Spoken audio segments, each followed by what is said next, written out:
another one bites the dust. Country number 4, Spain, gets bailed out, and we all, of course, know that it won't be the last. Though I wondered over the weekend whether perhaps I was missing something, because when the Spanish Prime Minister, Mr. Rajoy, got up, he said that this bailout shows what a success the Eurozone has been.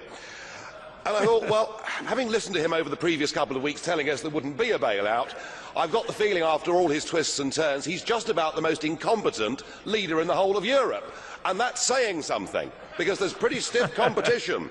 Indeed, every single prediction of yours, Mr. Barroso, has been wrong. And dear old Herman Van Rompuy, well, he's done a runner, hasn't he? Because the last time he was here, he told us we'd turned the corner, that the euro crisis was over, and he hasn't bothered to come back and see us. I remember being here 10 years ago and hearing the launch of the Lisbon Agenda. We were told that with the euro by 2010 we would have full employment, and indeed that Europe would be the competitive and dynamic powerhouse of the world. By any objective criteria, the euro has failed, and in fact there is a looming impending disaster. You know, this deal makes things worse, not better. 100 billion is put up for the Spanish banking system, and 20% of that money has to come from Italy.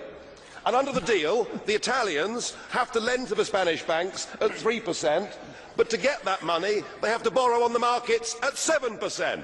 It's genius, isn't it?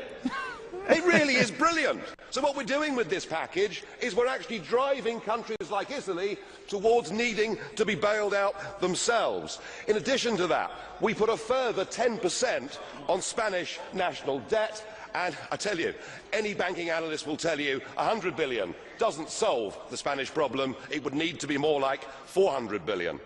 And with Greece teetering on the edge of euro withdrawal, the real elephant in the room is that once Greece leaves, the ECB, the European Central Bank, is bust. It's gone. It has 444 billion euros worth of exposure to the bailed out countries.